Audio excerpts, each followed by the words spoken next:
Tudo bem? Boa tarde.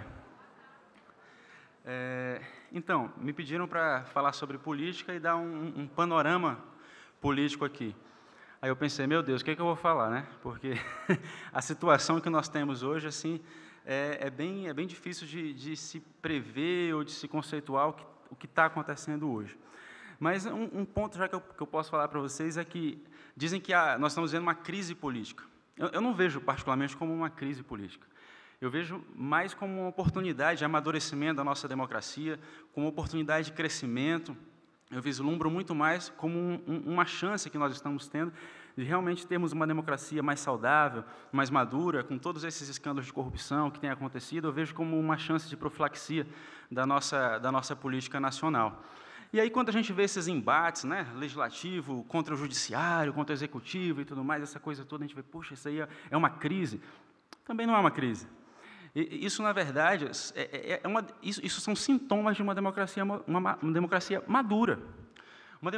Numa democracia madura, você tem isso. Você tem o diálogo, você tem a dialética, você tem o confronto de interesses, ele está ali.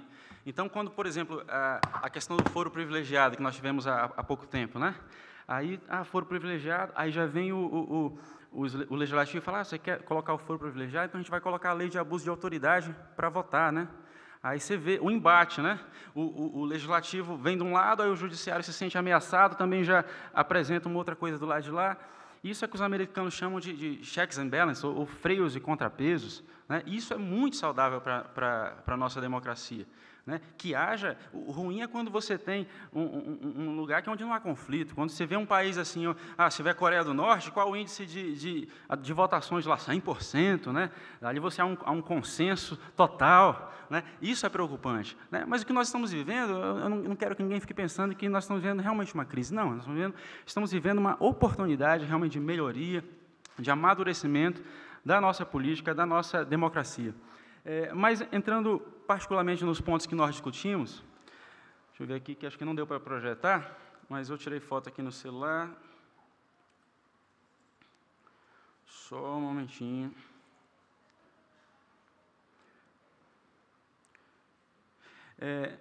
Atualmente, nós estamos vivendo uma política de governo muito voltada para a área do empreendedorismo. Isso é muito bom. A gente vê grupos que estão apoiando o governo atual que estão com uma cabeça bem voltada para o empreendedorismo. Pelo menos é o que nós temos percebido ali no Legislativo Federal. Muitos projetos de lei têm sido apoiados. Você vê agora a questão da terceirização, que eu penso que é um projeto que tem uma repercussão muito positiva no setor de vocês. Agora nós temos aí a lei da reforma trabalhista, que também é um projeto... tá, conseguiram projetar.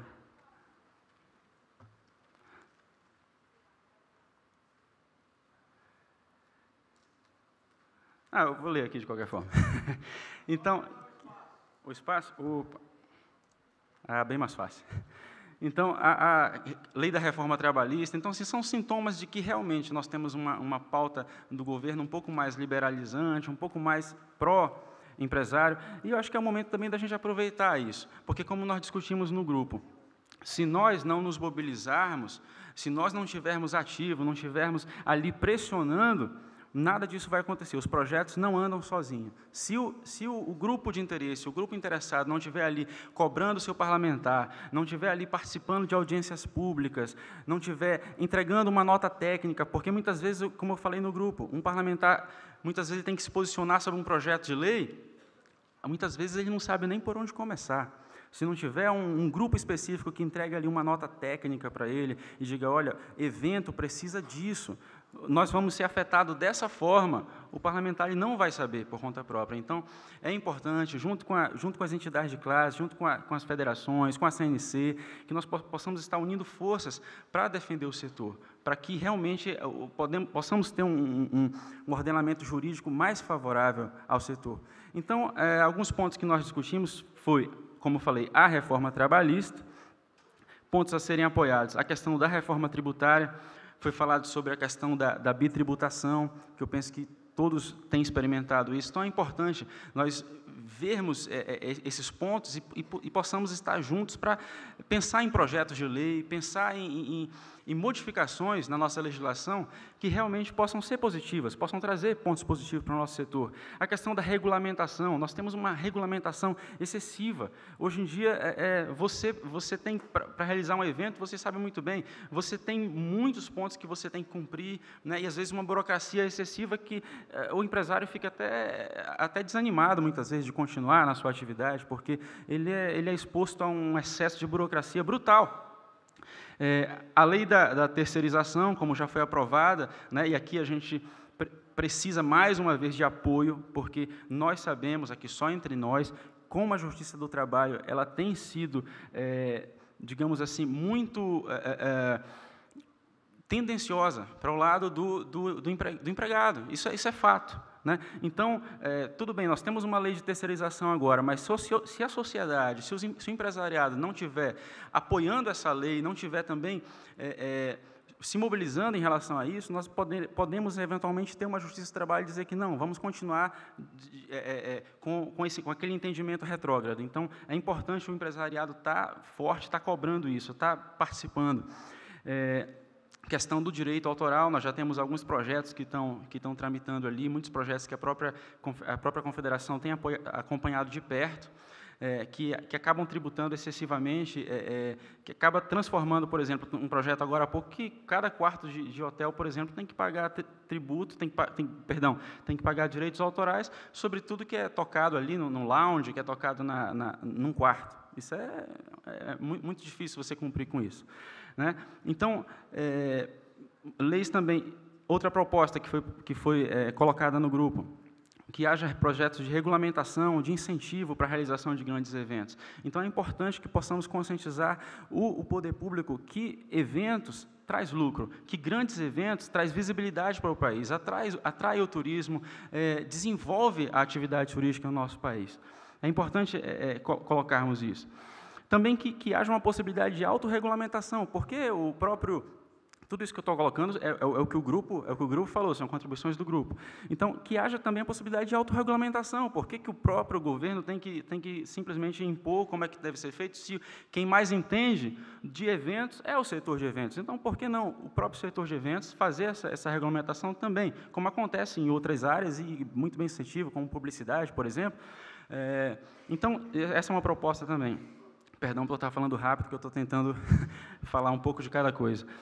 E simplificação dos processos burocráticos. Né? Todo mundo sabe, vai fazer um evento, aí você tem que pegar um alvará lá no bombeiro, você tem que pegar um alvará na polícia, aí você tem que... Quer dizer, é algo que acaba sendo muito burocrático. Né? Nós sabemos que temos países, por exemplo, como a Colômbia, eles têm um espaço específico que o empresário ali... eu quero abrir uma empresa, eu vou exatamente naquele lugar, ali eu consigo resolver todas as minhas questões municipais, estaduais, bombeiro, polícia, e tudo que for preciso eu já consigo fazer ali. Então, são modificações que realmente facilitam a vida, facilitam o dia a dia do empresariado de eventos. Então, eu vou encerrar, porque realmente, se a gente for discutir toda a questão do que está acontecendo na área política e de projetos que afetam o setor, a gente não pararia por agora. Mas a mensagem fica essa. A política, ela vai acontecer, o projeto vai passar com ou sem a participação de vocês, mas com a participação de vocês, a coisa pode mudar, a coisa pode ser diferente, o projeto ele pode vir a contemplar o interesse de vocês. Isso depende de cada um de nós. Se nós nos conscientizarmos que é importante nós estarmos junto com as entidades de classe, pressionando os poderes constituídos, para que o nosso interesse possa se ver representado ali, nós podemos ter realmente, no futuro, um ambiente de negócios muito mais favorável ao nosso setor. Que assim seja. Muito obrigado.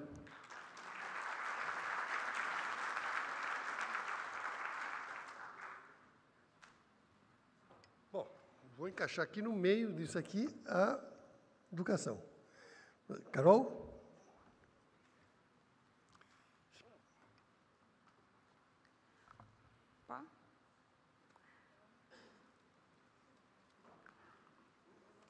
Precisa retirar aqui?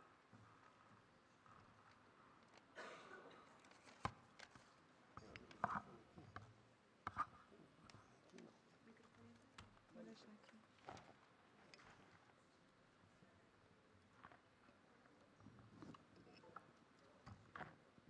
Fala.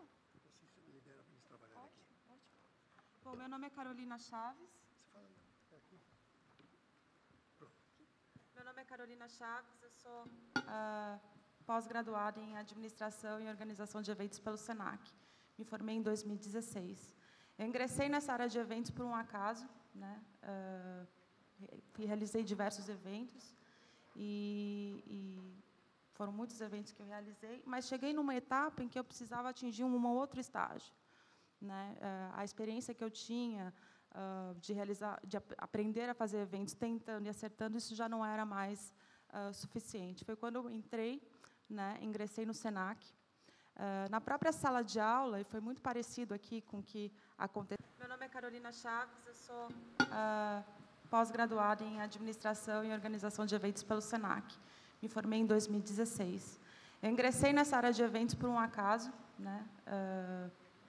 Realizei diversos eventos e foram muitos eventos que eu realizei, mas cheguei numa etapa em que eu precisava atingir um outro estágio, né?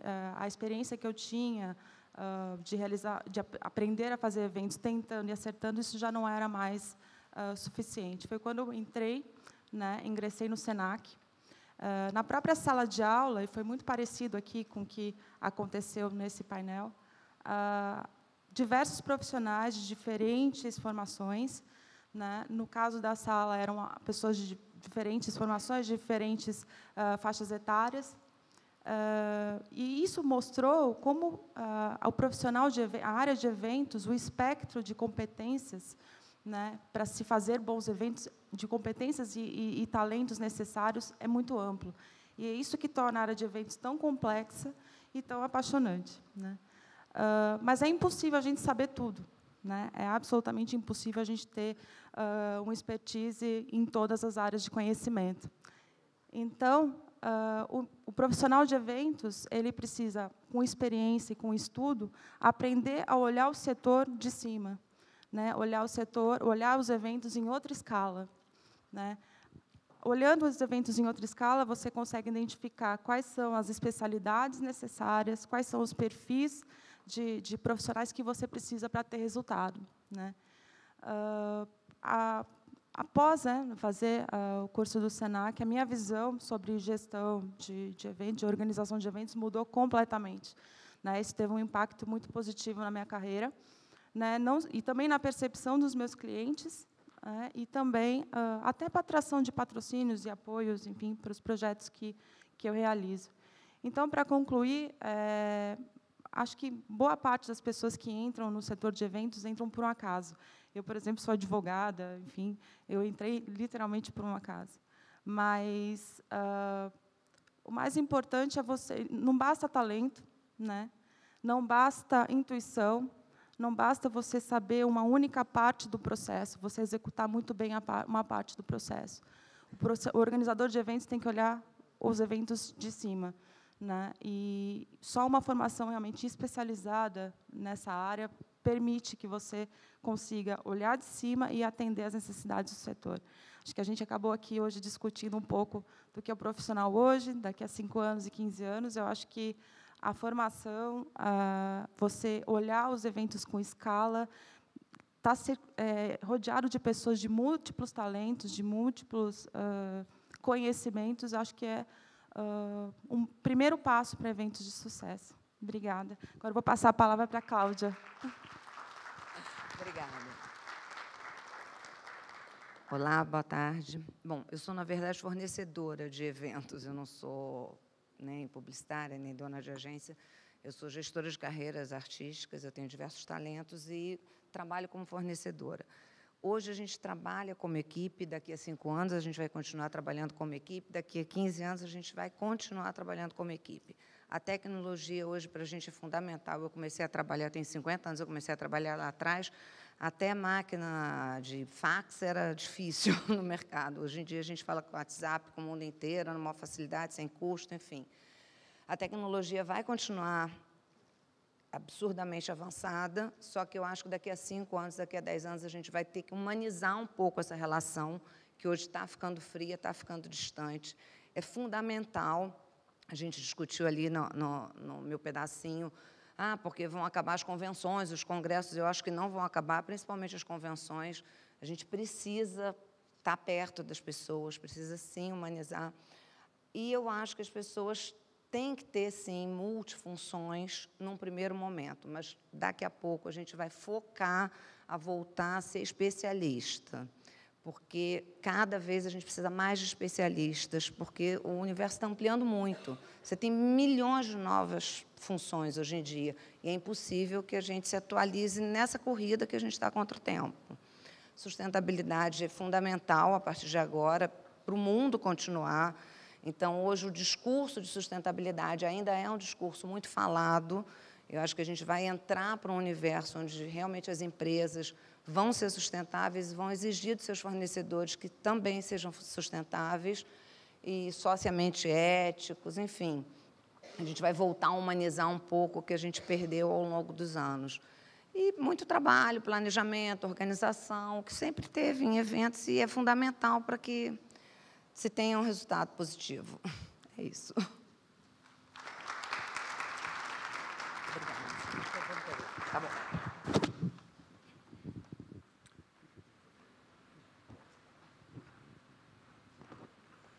Bom, vimos a visão da política, a da educação, e agora vamos ver se a economia nos traz boas notícias.